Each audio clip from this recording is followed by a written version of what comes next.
चलिए guys, one piece का नया चैप्टर आ गया है और भाई साहब इस चैप्टर ने सच में आग लगा दी है। जबकि इस चैप्टर में इतना कुछ खास है भी नहीं, पूरे चैप्टर में बस लोकी के दुखड़े ही चल रहे हैं। लेकिन बस लास्ट का एक पैनल सब कुछ बदल देता है। बस वो एक पैनल वन पीस के लिए इतना खास है ना, तो क्या है वो जानने के लिए बने रहिए one piece chapter number 1154 I can't even die. Cover page में यमातो किसी वेस्ट ब्लू के हीरो की ग्रेव के पास आई है। बाकी चैप्टर की शुरुआत होती है प्रेजेंट डे से 63 इयर्स पहले, जब एल्बाफ में एक छोटी सी इंसानी बच्ची ने एल्डर जुरूल के पार्टनर कास्केट बियर जुरूल को मार दिया और जायंट्स के अच्छे खासे गांवों को बर्बाद कर दिया, जिसका नाम था शार्लेट लिनलिन, जो आगे जाके 4 एम्परर में से एक बनी बिग मॉम। लेकिन इतना ही नहीं, उस हादसे के बाद भी एल्बाफ को शांति नहीं मिली। एक के बाद एक मुसीबत आती ही गई। सडन फायर, तूफान, भयंकर ठंड ने एल्बाफ को सांस लेने तक का मौका नहीं दिया। खराब मौसम की वजह से मछुआरे भी फिशिंग नहीं कर पा रहे थे और इस तरह एल्बाफ एक मैग्निफिसेंट लैंड बर्बादी के गर्त में गिरता ही जा रहा था।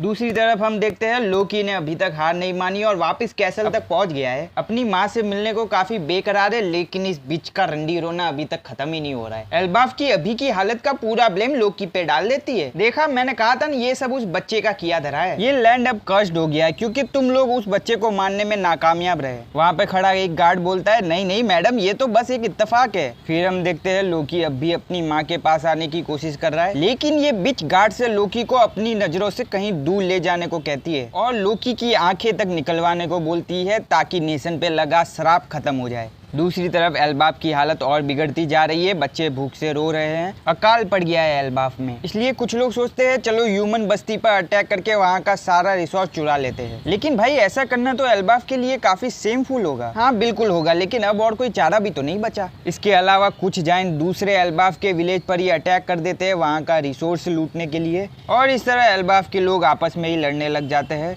बहुत सारा खून बहता है। ये कंट्री तो अब बर्बादी के गर्त में गिरती ही जा रही है। इतने बुरे हालतों की वजह से एल्बाफ के लोग लोकी के कर्स वाले रूमर्स पर भी भरोसा करने लग गए हैं। कैसल में जाकर लोकी को तो मार नहीं सकते, इसलिए कुछ लोग हजरुद्दीन और ईडा पर ही धावा बोल देते हैं। देख हजरुद्दीन, तेरे भाई की वजह से ये सब हो रहा है, इसलिए इस कंट्री के लिए अब तुझे सेक्रीफाइस देना पड़ेगा। ईडा उसे रोकने की कोशिश करती है, लेकिन वो बंदा ईडा का गला पकड़कर उसे ही जान से मारने वाला होता है। लेकिन तभी सही समय पर हेराल्ड वहाँ आ जाता है और उन दोनों को बचा लेता है। इसके बाद हेराल्ड एल्बाफ के लोगों को शांत करते हुए बोलता है, ब्रदर्स, तुम लोगों को आपस में नहीं लड़ना चाहिए। मुझे पता चला लोकी के जन्म के बारे में और हाल ही में पड़े एल्बाफ में अकाल के बारे में। मैं थोड़ा अदर नेशंस के साथ फ्रेंडली रिलेशनशिप बिल्ड करने में बिजी था, जिसकी वजह से जैसे ही हमारे एलाइज को हमारे सिचुएशन के बारे में पता चला, उन्होंने बिना हिचकिचाए बहुत सारा फूड सप्लाई हमारे शिप में भर दिया। भले ही ह्यूमन साइज में छोटे हो, लेकिन उनका विल छोटा नहीं होता। हमारे साथी नेशंस ने ये इंश्योर किया है कि एल्बाफ के लोग भूखे ना सोए, इसलिए हमें उनकी दरिया दिली को खुले दिल से एक्सेप्ट करना चाहिए। और हम देख सकते हैं बहुत सारी शिप फूड सप्लाई से भरी हुई एल्बाफ की तरफ पहुंच गई है। फाइनली एल्बाफ के लोगों को पेट भर के खाना मिलता है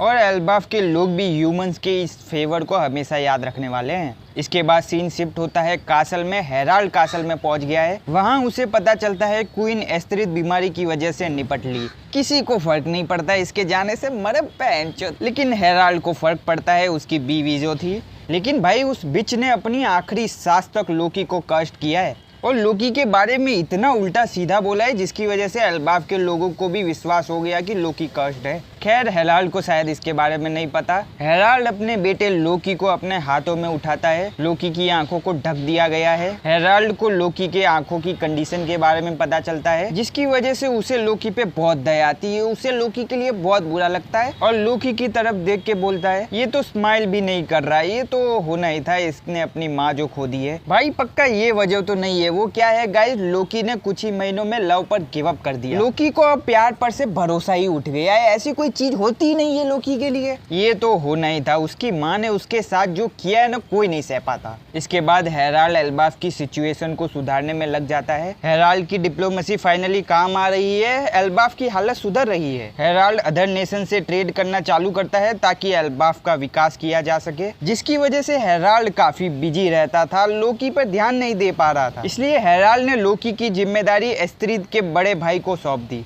इसके बाद हम देखते हैं ईडा ने एल्बाफ के रेल्म ऑफ द डेड में कोस्टल लाइन के पास अपना एक बार खोल दिया है। मतलब अब सही चल रहा है सब कुछ उनकी जिंदगी में। इसके बाद सीन शिफ्ट होता है 56 साल बाद जरूल के घर में। हेराल्ड वहां पर आया हुआ है, जहां जारूल बोलता है तुम रेवरी में गए थे, जिसका जवाब हजरुद्दीन देते हुए बोलता है हाँ गया था। मुझे वर्ल्ड गवर्नमेंट से इनविटेशन नहीं आया था, इसलिए मैं अपने एक दोस्त का गार्ड बन के वहाँ गया था, जिसे इनविटेशन मिला हुआ था वर्ल्ड गवर्नमेंट से। मैं वहाँ कुछ सवाल पूछना चाहता था लेकिन नहीं पूछ पाया, क्योंकि वहाँ सवाल पूछने के लिए मुझे खुद को रिवील करना पड़ता, और वैसे मैं एक्सपोज होने ही वाला था। लेकिन वहाँ पर एक मर्डर होने की वजह से उनका ध्यान मेरी तरफ गया नहीं। रेवरी में किसका मर्डर हुआ वो बाद में बताया जाएगा। इसके बाद गैलीला वॉरहैमर कंपनी पर बात चलती है। ये वो वाटर 7 वाली कंपनी नहीं है, यहाँ पे उस कंपनी की बात चल रही है जिसमें बहुत सारे जायंट शामिल थे, एंशिएंट जाइंट्स भी, और वो सभी शिप वर्थ का काम करते थे। जो सुन के हजरुद्दीन बोलता है भाई लेकिन मैंने तो सुना था कि ये बस एक मिथ है। जिस पर जरूर बोलता है नहीं, वो लोग एग्जिस्ट करते थे, वो लोग बहुत दूर तक ट्रैवल किया करते थे और एल्बाफ को अपनी जर्नी बताते हुए एक लेटर भी भेजते थे, और उनका फाइनल लेटर तो मैंने खुद रिसीव किया था। लेकिन वे सब पकड़े गए। क्या तुम विश्वास कर सकते हो, हंड्रेड्स ऑफ वॉरियर जिसमें एंशिएंट जाइंट्स भी शामिल थे,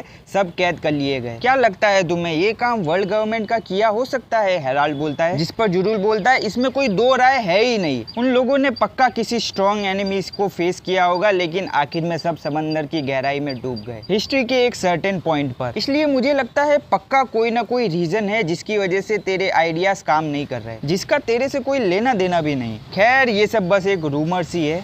वैसे मैंने एक स्टोरी भी सुनी है, कहीं पर जाइंट्स की आर्मी फ्रोजन हालत में है, शायद हमारे लोग किसी की आंखों में बहुत ज्यादा खटकते हैं। खैर जो भी हो, हेराल्ड फिर भी नहीं रुकने वाला, वो तो दुनिया से बातचीत करता रहेगा। दूसरी तरफ एस्थरीद का भाई लोकी को चैन से जीने नहीं दे रहा है। अपनी छोटी बहन की मौत का जिम्मेदार लोकी को मानता है, और कुछ भी बुरा हो जाए ब्लेम लोकी पे डाल देता है, और बस इन्हीं तानों के बीच लोकी बड़ा होता है। इसके बाद सीन शिफ्ट होता है 48 साल बाद। दूसरे नेशन से एल्बाफ के ट्रेड अच्छे चल रहे हैं। किंग हेराल्ड एल्बाफ के लोगों से बोलता है मेरा ड्रीम है दुनिया के सभी देशों से हाथ मिलाना, ताकि पूरे वर्ल्ड में सभी जाइंट्स का वेलकम करे। एल्बाफ के लोगों को ये बात पसंद आती है। दूसरी तरफ हजरुद्दीन को लोग नाजायज बोलकर बुली कर रहे हैं, और लोकी भाई वो अपने जाइंट बीट्स के साथ विलेज पर धावा बोल देता है। रैम्पेज पर है लोकी, जिसे हजरुद्दीन रोकने की कोशिश करता है। भाई डैड ने बहुत मेहनत की है विलेज को रीबिल्ड करने में, जिस पर लोकी बोलता है अबे चूतिए, तुझे लगता है तू मेरे फादर को डैड बोल सकता है? पता नहीं क्यों लोग उनकी रेस्पेक्ट करते हैं, जो मूर्खों की तरह ह्यूमन से अच्छे रिश्ते बनाने की कोशिश कर रहे हैं। जिस पर हजरुद्दीन बोलता है हमें सभी के नजरिए को समझना चाहिए, तू बस बाकी सबसे बड़ा है इसलिए ज्यादा बकचोदी मत कर। जिस पर लोकी बोलता है भाई बकचोदी करना मेरा जन्म सिद्ध अधिकार है, आई एम द प्रिंस, और तेरी हिम्मत कैसे हुई मुझसे जबान लड़ाने की, हरामजादे।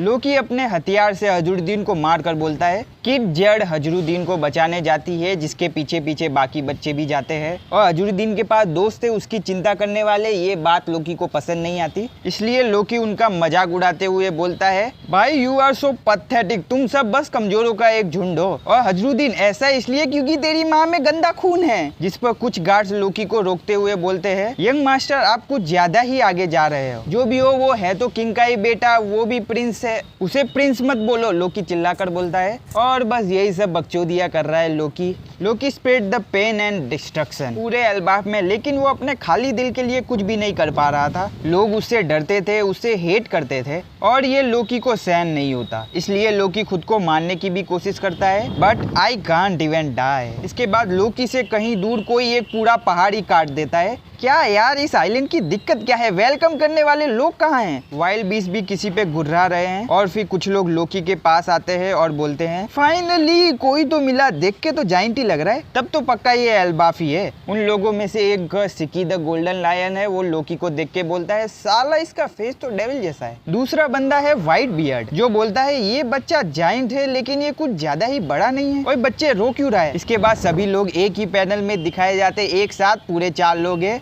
एक है व्हाइट बियर्ड, सिकी और स्टूसी, और चौथा बंदा है जो उन सबको लीड कर रहा है, जिसको देखने के लिए हमने बहुत इंतजार किया है, Rocks D Xebec, future captain of Rocks pirate, father of emperor Blackbeard, जो नन्हे लोकी से बोलता है भाई मैं तुझसे 2 सवाल पूछूंगा, जिसका जवाब मुझे हाँ में चाहिए, ना कोई ऑप्शन ही नहीं है। पहला, ये Elbaf the land of Giants है ना? सेकंड, हम यहाँ पे हेराल्ड से मिल सकते हैं ना? और इसी बीच हमें बताया जाता है हेराल्ड ने इस बंदे को 8 साल पहले रेवरी में देखा था, इसने अकेले एक एडमिरल को जान से मार दिया था और कहीं गायब हो गया था, जिसकी बदौलत उसने कमाई मैसिव बाउंटी और गवर्नमेंट का गुस्सा। और इसी के साथ चैप्टर का अंत होता है। भाई इसने तो सचमुच बहुत बड़ा कांड कर दिया है। भाई मजा आया यार, पूरे चैप्टर में बकचोदी चल रही थी लेकिन इस पैनल ने दिल खुश कर दिया। खैर आज के लिए इतना ही रखते हैं, बाय।